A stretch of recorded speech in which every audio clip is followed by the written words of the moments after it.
Raphael reporting for Fighting Pride, just with Tom Farrell. How are you doing, Tom? You good, mate? Good. Yeah, so Tom, let's just step back for me a bit. Thank you.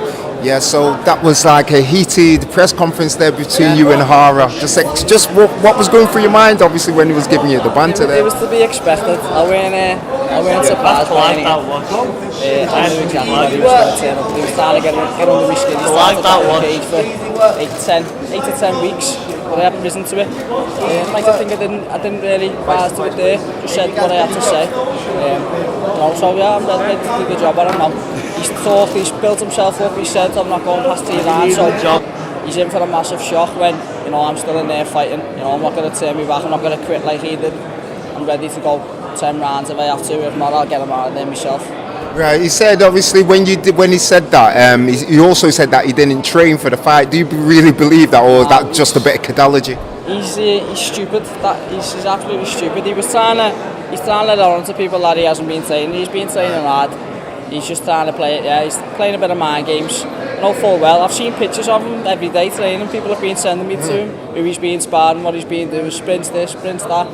He's actually daft. He's trying to play a bit of mind games, but I'm too clever for that. He's not gonna beat me in the mind game scene.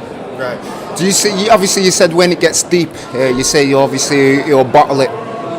Then you believe that he bottled it in the last fight, yeah? Yeah, there's no two ways about it. He bottled it. Don't think for 1 minute any boxer has ever turned away because they had a sore nose, so they couldn't breathe out the nose. In one of my last fights, they had a nosebleed from the second round and still battled on. It's a poor excuse for the reason why to jib it, because he said he couldn't breathe. But breathe, you've got a mouth there.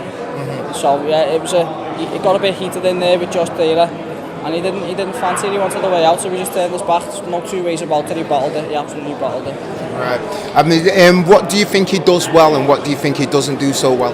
Listen, he's a good fighter. He hasn't got where he has to knocking people out. He's been putting people away, but I don't think he's had very many tests. I think his biggest test today was Josh Taylor, and he failed. As I said, he bottled it. Other than that, Derry Matthews before him. Derry Matthews had been retired for 6 months and came back for a payday. He was a lightweight who's retired and come back for that one last payday. Derry never boxed that light welterweight in his life. So, you can read into that stoppage. And then the Scarpa fight, he was absolutely crap. So before then, yeah, he's put people away, but there's been nobody. So, I'm going to present a lot bigger test than them.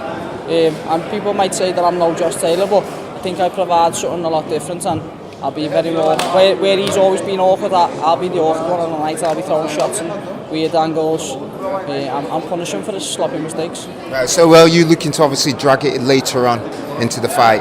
As he's just said there, he's looking to wipe me out in 3 rounds. So there might be times when we have to weather the storm and box clever early on.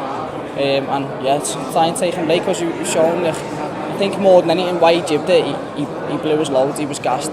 Yeah. He was done in. I think that's the reason he's jibbed it. I think obviously a couple of the shots will have hurt, but then he's gassed and thought, nah, do you know what? I'm getting out before I do get hurt.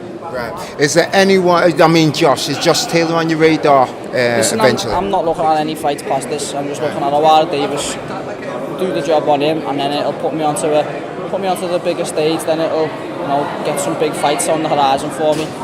Once I beat this clown on Saturday night, then we'll go back to the drawing board and see what's out there for me.